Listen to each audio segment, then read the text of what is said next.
Bonsoir mes bien-aimés, comment allez-vous? Bon, moi je vais bien, j'espère aussi que vous allez bien. Je vais vous parler un peu sur le renouvellement de l'intelligence, car je sens que c'est la chose vraiment qui me tient à cœur ces derniers moments. Le renouvellement de l'intelligence, selon la Bible, c'est le fait de ne pas se laisser conformer au monde actuel, mais de se laisser transformer par le renouvellement de l'intelligence afin de discerner ce qui est bon, agréable et parfait. Parce que nous savons, notre monde actuel nous demande beaucoup de choses.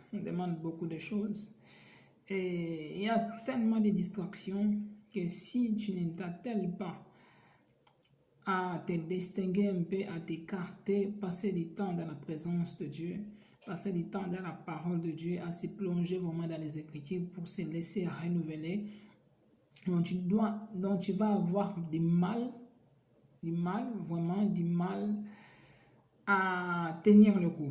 Je sais de quoi je parle, à tenir le coup parce que le monde en demande beaucoup. Et même souvent pour parler, pour conseiller et tout le reste, tu as besoin de l'intelligence divine.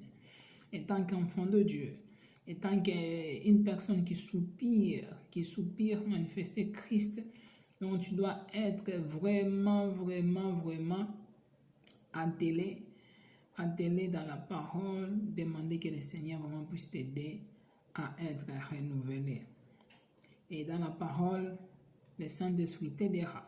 Ça va distinguer ce qui est bon, ce qui est agréable et ce qui est parfait dans tous les domaines de ta vie. Donc, nous ne devons pas nous conformer au monde actuel car nous devons être différents par notre façon de parler, notre façon d'agir, notre façon de faire. Car le monde actuel, il est comme dans les temps de Sodome et Gomorrhe dans la Bible. Toi et moi, nous voyons beaucoup des abominations et autres, j'en passe. Mais Christ nous a dit dans sa parole que celui qui m'aime gardera ma parole. Moi, j'aime souvent dire comment garder la parole si tu ne lis pas. Donc, la meilleure façon de garder la parole, c'est lorsque tu prends l'habitude de cultiver cette habitude, donc prends l'habitude de cultiver ta soif devant la présence du Seigneur à travers sa parole. Donc, lorsque tu lis sa parole, par sa seule grâce, cette parole que tu lis, ça va être imprégné en toi. Et lorsque la parole est imprégnée en toi, bien-aimé, laisse tomber. Donc la parole te renouvelle, la parole te change, la parole te challenge, la parole te transforme comme pas possible. Je suis la preuve vivante que lorsque tu parles de la parole, il y a des choses qui sortent. Donc, lorsque tu passes du temps, lorsque tu consacres du temps dans la parole, tu verras aussi beaucoup de choses changer dans ta vie. Lorsque tu passes du temps dans la parole, lorsque tu lis, tu demandes aussi, Seigneur, accorde-moi la grâce. Accorde-moi la grâce de ce que je lis, Seigneur, que je puisse les comprendre. Avant de lire, tu pries. Après de lire, tu pries. Donc, tu pries que le Seigneur t'aide à comprendre ce que tu lis.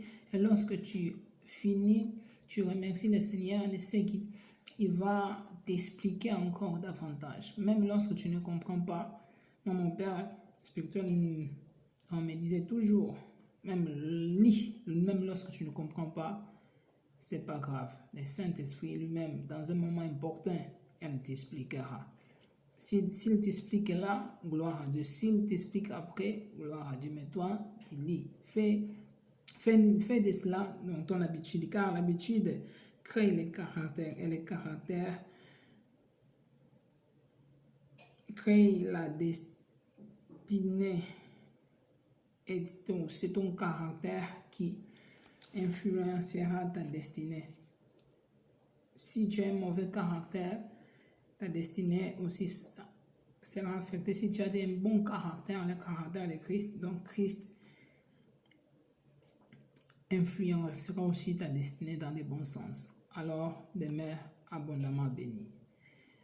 À présent, je veux aussi inviter à tous mes frères et sœurs, vous tous qui vous n'avez jamais reçu Jésus-Christ dans votre vie. Oh mon ami, comment il est aussi important de le recevoir. Comment il est aussi important de le recevoir. C'est pour cela que je t'invite vraiment, si tu sens dans ton cœur que tu dois le faire, fais-le maintenant. Tu fermes les yeux avec moi, tu dis, Seigneur Jésus, je te remercie pour l'amour que tu as porté pour moi à la croix. Tu étais mort à la croix pour moi aussi. Je crois que tu étais mort il y a 2000 ans. Je crois que tu es ressuscité d'entre les morts. Je crois que ton sang était versé à la croix pour moi, pour me libérer et pour me changer. Alors Seigneur, je t'invite dans mon corps, je t'invite dans mon cœur, je t'invite dans mon âme, je t'invite dans mes pensées. Viens à moi Seigneur, viens, change-moi Seigneur, renouvelle mes pensées, ma façon d'être, ma façon de faire, ma façon d'agir. Je t'invite comme mon Seigneur et mon Sauveur personnel Seigneur. Viens faire ton habitation en moi Seigneur. Viens effacer mes péchés. Renouvelle mon être entier, âme, corps et esprit, Seigneur. Je me livre totalement à toi, dans le nom de Jésus. J'ai ainsi prié. Amen. Si tu fais cette prière avec conviction, le Seigneur Jésus est entré dans ton cœur et quotidiennement, tu verras ta soif augmenter pour le Seigneur. Alors, je t'encourage à soupirer encore plus davantage auprès du Seigneur. Demeure abondamment béni. À bientôt. Ciao.